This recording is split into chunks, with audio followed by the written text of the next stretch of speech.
High বন্ধুরা, কেমন আছো? আশা করি সবাই ভালো আছো। আমি প্রিয়াঙ্কা চলে এলাম তোমাদের কাছে একটা নতুন ভিডিও নিয়ে। আজ হচ্ছে শ্রাবণ মাসের শেষ রবিবার। আজ রাম ঠাকুর নিরঞ্জনের পথে এগিয়ে যাবে। তো চলো আমরা সবাই মিলে রাম ঠাকুর বিসর্জন দেখে আসি।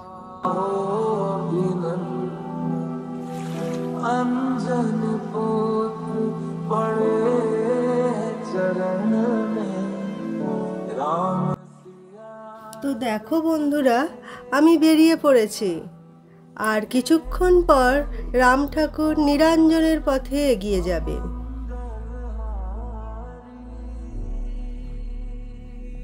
ভিডিওটা স্কিপ না করে পুরো ভিডিওটা দেখার অনুরোধ রইল তোমাদের কাছে। হাওড়ার রামরাজাতলা রামনবমীর দিন এই পুজো শুরু হয় এবং আগামী 4 মাস ধরে নিয়মিত এই পুজোটি চলতে থাকে।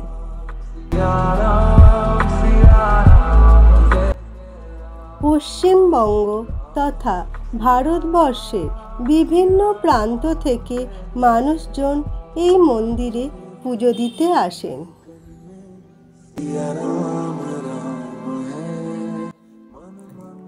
এই রামরাজাতলার রাম পুজো সকল বাঙালি তথা পুরো হাওড়া জেলার গর্ব ও ঐতিহ্য।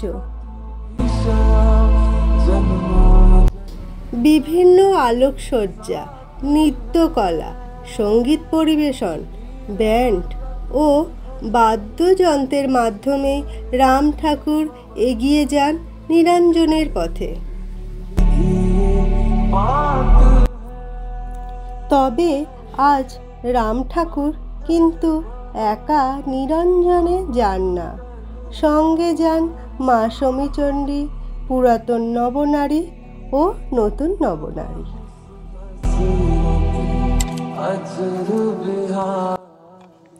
তবে রাম ঠাকুর আজ মন্দিরে না থাকায় মন্দিরটা পুরো ফাঁকা ফাঁকা লাগছে। আবারও কত দিনের অপেক্ষা।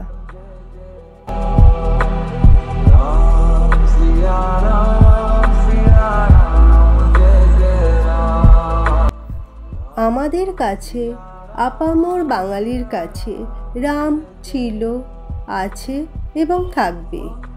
রাম আমাদের কাছে রাজা রাম, রাজা, আর রাম আমাদের কাছে শ্রী ভগবান। আমার এই ভিডিওটা যদি তোমাদের ভালো লেগে থাকে তাহলে তোমাদের বন্ধু বান্ধব, আত্মীয় পরিজন সবার কাছে এই ভিডিওটা শেয়ার করো এবং রামরাজাতলার জাগ্রত রাম ঠাকুরকে দেখার সুযোগ করে দিও।